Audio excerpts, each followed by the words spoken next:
Hello friend, how are you? कैसे हैं आप सब? मैंने आपको दो पैरे इसमें पढ़ाए थे, यानी कि द साउंड ऑफ म्यूज़िक जो हमारा चैप्टर चल रहा है, जिसके राइटर हैं देवव्रत काउले। तो इसमें देवव्रत काउले के द्वारा एवलिन गिली नाम की जो इसमें लड़की है, उसका जो डीफनेस है, यानी कि जो उसका बहरापन है, वो कब से स्टार्ट हुआ, क्यों हुआ, उसके बाद व्हाट स्ट्रगल सी डन, कौन सा उसने संघर्ष किया, कितना संघर्ष किया, इसके बारे में हमारा कॉन्सेप्ट चल रहा है। ठीक है ना? दो पैरे इसमें हुए थे। लास्ट टाइम मैंने कहा था कि एवरीथिंग सडनली लुक्ड ब्लैक, यहाँ तक हमने लिया था। आज हमारा जो पैरा नंबर है वो है थर्ड। ठीक है ना? तीसरे पैरे से हम स्टार्ट करेंगे। नीचे कहा गया है कि but Evelyn was not going to give up. Give up का मतलब होता है त्यागना, छोड़ना, यानी कि हार मानना। यानी कि एवलिन हार मानने वाली नहीं थी अब। ठीक है ना? She was determined to lead a normal life, यानी कि वह सामान्य जीवन बिताने के लिए डिटरमाइंड थी, यानी कि दृढ़ संकल्पित थी नॉर्मल लाइफ जीने के लिए। And pursue her interest in music, यानी कि वह सामान्य जीवन बिताने के लिए और संगीत में रुचि का अनुसरण करने के लिए दृढ़ संकल्पित थी। डिटरमाइंड मतलब था क्या? दृढ़ संकल्प। One day she noticed a girl playing a xylophone and decided that she wanted to play it too. एक दिन उसने एक लड़की को देखा कि वह क्या बजा रही थी, यानी कि जिलोफोन एक क्या होता है? म्यूजिक का सिस्टम है। ठीक है ना? यानी कि एक हमारा उपकरण है जिलोफोन जिसको बोलते हैं। जैसे हमारे गिटार होता है, हारमोनियम होता है, उसी प्रकार एक जिलोफोन भी होता है। आपको इधर पिक्चर में दिया भी है, जिलोफोन को डिस्क्रिप्शन कर रखा है। ठीक है ना? जिलोफोन है music instrument with a row of wooden different length. ठीक है ना? अलग अलग लेंथ में इसकी एक लकड़ी का बना हुआ इंस्ट्रूमेंट है जिलोफोन। तो एक दिन उसने एक लड़की को जिलोफोन बजाते हुए देखा और उसने उसे बजाने का निश्चय किया, यानी कि जिलोफोन को बजाने का निश्चय किया उसने। ठीक है? डिसाइड किया। Most of the teachers discourage हर। बहुत सारे टीचरों ने क्या किया? उसको डिस्करेज का मतलब उसको हतोत्साहित किया। ठीक है ना?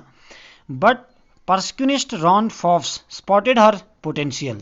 लेकिन जो ढोल वादक थे, रॉन फॉफ्स उनका नाम है, उसकी जो है अंत शक्ति को उन्होंने भांप लिया था। लड़की के, एवलिन गिलनी की अंत शक्ति को उन्होंने भांप लिया था। ठीक है ना? पोटेंशियल में होता है अंत शक्ति, यानी कि अंदर की power. He began by tuning to large drums to different notes. क्या किया उसने? दो बड़े बड़े ढोल जो हैं भिन्न भिन्न स्वर पर बजाने शुरू किए। और वो क्या कहते थे? Do not listen through your ears, यानी कि अपने कानों से मत सुनो आप। ही वुड से, वो क्या कहते थे? Try to sense it some other way, यानी कि अन्य इंद्रियों से इसको सुनने का प्रयास करो आप। सेज एवलिन, एवलिन कहती हैं, suddenly I realised I could feel the higher drum from the waist up and the lower from one of the waist down. यानी कि कैसा महसूस किया? एवलिन कहती हैं, मैंने अचानक से महसूस किया, अनुभव किया कि मैंने ऊंचे ढोल का स्वर जो है कमर के, यानी कि वेस्ट से ऊपर महसूस किया और नीचे ढोल का स्वर कमर से नीचे महसूस किया। ठीक है ना? वेस्ट से ऊपर हाई और वेस्ट से नीचे लो ड्रम बीट्स का महसूस किया ऐसा उसने। ठीक है ना? उसके बाद कहा गया है कि फॉफ्स रिपीटेड द एक्सरसाइज, जो रॉन फॉफ्स थे उन्होंने इस अभ्यास को बार बार रिपीट किया एवलिन के साथ। And soon Evelyn discovered that she could sense certain notes in different parts of her body. और जब फॉफ्स ने उस अभ्यास की पुनरावृत्ति की और एवलिन ने शीघ्र ही क्या खोज लिया कि वो अपने शरीर के भिन्न भिन्न भागों में कुछ स्वर महसूस कर रही है। ठीक है ना? महसूस करना। ठीक है ना? Sense certain sun notes in different parts of our body. I had learned to open my mind and body to sound and vibrations. मैंने अपने मस्तिष्क और शरीर को सीख लिया था। The rest was seed determination and hard work. शेष क्या है? उसका दृढ़ संकल्प और घोर परिश्रम था, जिसको बोलते हैं सीर। सीर होने बिल्कुल निरा, जिसको बोलते हैं दृढ़ संकल्प, जिसको बोलते हैं बहुत शार्प दृढ़ संकल्प एंड हार्ड वर्क और कठिन परिश्रम। ये हमारा तीसरा पैरा था। ठीक, नंबर फोर्थ पैरा देखना क्या कह रखा है? She never looked back from that point onwards कहा गया, यानी कि उसने उस प्रगति बिंदु से पीछे मुड़कर कभी नहीं देखा। किसने? एवलिन गिलेनी ने। सी ट्यूड द TOUR है, ट्यूर में होता है सैर सपाटा या इधर उधर जाना, भ्रमण करना, इसको ट्यूर बोलते हैं। The United Kingdom with a youth orchestra and by the time she was 16। उसने एक युवा साजबाज के साथ इंग्लैंड का भ्रमण किया और उस समय उसकी उम्र कितनी थी? She was only 16 year old, 16 साल की थी। She had decided to make music her life और उसने क्या निश्चित कर लिया था, उसने अपने जीवन को संगीत के लिए समर्पित कर लिया था। किसने? एवलिन ग्लीनी ने, ठीक है ना। सी auditioned for the Royal Academy of Music and scored one of the highest mark in the history of the Academy। क्या कहा गया है? उसने रॉयल अकादमी संगीत यानी कि रॉयल संगीत अकादमी के सामने अपना प्रदर्शन किया और अकादमी के इतिहास में वह सर्वोच्च अंक पाने वाले लोगों में से एक थी। She gradually moved from orchestral work to all solo performances. वह धीरे धीरे साजबाज के कार्य से एक वादक प्रदर्शन करने लगी। At the end of her 3 years course, और अपने अंत में 3 years कोर्स का मतलब 3 वर्षीय पाठ्यक्रम के अंत तक वह अधिकांश क्या है, she had captured the most top awards, यानी कि अपने उन टॉप अवार्ड्स में जो सबसे क्या है 3 वर्षीय पाठ्यक्रम के अंत तक वह अधिकांश सर्वोच्च पारितोषिक प्राप्त कर चुकी थी। बहुत सारे ऐसे अवार्ड्स उसको मिल चुके थे। किसको? एवलिन ग्लीनी को। 5th नंबर का पैरा देखना। And for all this Evelyn would not accept any hint of heroic achievement. क्या कहा गया है?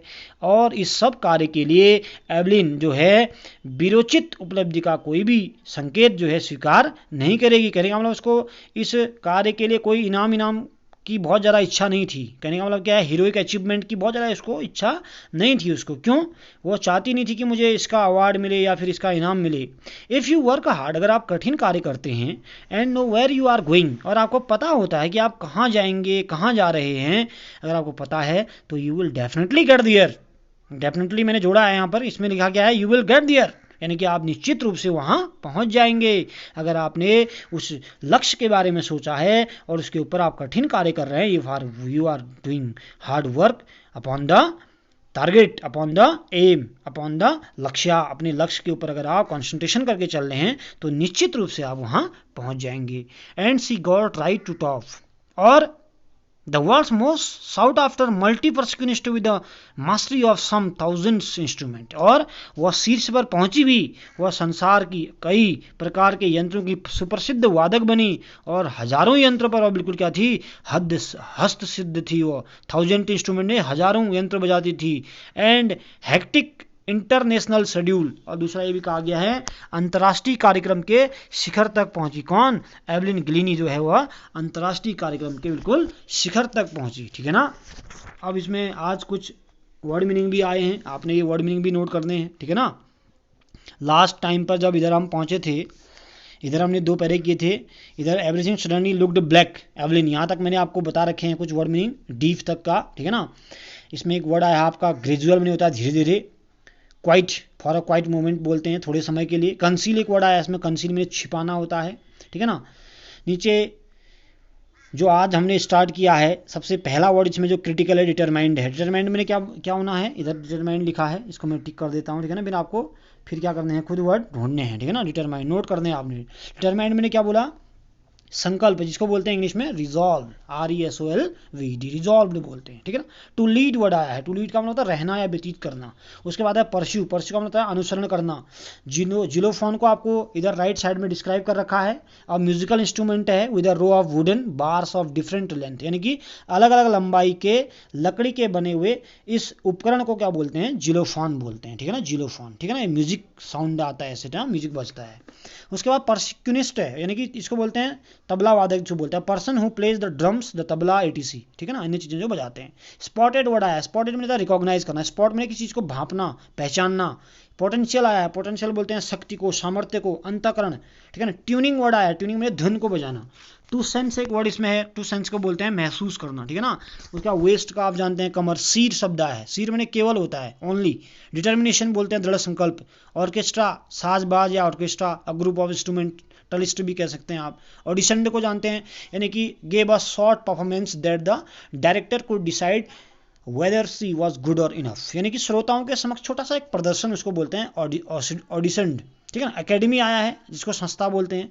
एक सोलो है, सोलो एक सॉन्ग, क्या होता है सोलो में, a piece of music, song और डांस फॉर वन परफॉर्मेंस, सिर्फ एकल, यानी कि एक व्यक्ति, एक लड़का या एक ही लड़की क्या करेगी उसको, या गायन करेगी या वादन करेगी, यानी कि एक आदमी क्या करेगा, उसका प्रदर्शन किया, दैट्स कॉल्ड सोलो। उसके बाद कैप्चर्ड एक वर्ड आया है इसमें, कैप्चर्ड इधर वर्ड देखा है आपने, मैं लास्ट में टिक कर रहा हूँ यहाँ पर, कैप्चर्ड, ये कैप्चर्ड वर्ड मिला, इसको बोलते हैं सीज करना, यानी जीत लेना, इसको बोलते हैं, क्या बोलते हैं, सीज करना, यानी कि जीत लेना, ठीक है ना। उसके बाद एक लास्ट वर्ड इसमें मल्टी पर्क्यूनिस्ट वर्ड भी आया है कहीं, मल्टी परक्यूशनिस्ट अगर वर्ड आया तो अनेक वाद्य यंत्रों का माहिर आदमी को बोलते हैं, ठीक है ना। मल्टी परक्यूशनिस्ट आया होगा इसमें, ठीक है ना। ये मल्टी परक्यूशनिस्ट को बोलते हैं क्या, कई सारे ऐसे उपकरणों में। ये इधर आपका मल्टी परक्यूशनिस्ट वर्ड दिख रहा है, ठीक है ना, ये मल्टी परक्यूशनिस्ट है, ठीक। इसको क्या बोलते हैं, मल्टी परक्यूशनिस्ट को अनेक यंत्रों का माहिर। एक हेक्टिक वर्ड आया है, बड़ा अजीब वर्ड है हेक्टिक, HECTI से। हेक्टिक मतलब रोमांचकारी बोलते हैं, यानी full of frantic activity you can say हैं। शेड्यूल, शेड्यूल का मतलब क्या होता है, कार्यक्रम, ठीक है। जो नीचे के वर्डों में दिया गया है शेड्यूल वहाँ आया है, ठीक है ना। तो इधर के आपके तीसरे, चौथे और पांचवा 3 पैरे मैंने आज लिए हैं। इन तीनों पैरों को आपने क्या करना है, ठीक से समझने का प्रयास करना है, वर्ड मीनिंग को करते जाना है, ठीक है ना। और एक नहीं, जहाँ पर समझ में नहीं आता 2-2 बार इसके ट्रांसलेशन को सुनने का प्रयास करना है, ठीक है ना। Okay, thank you. Next video में फिर मिलते हैं।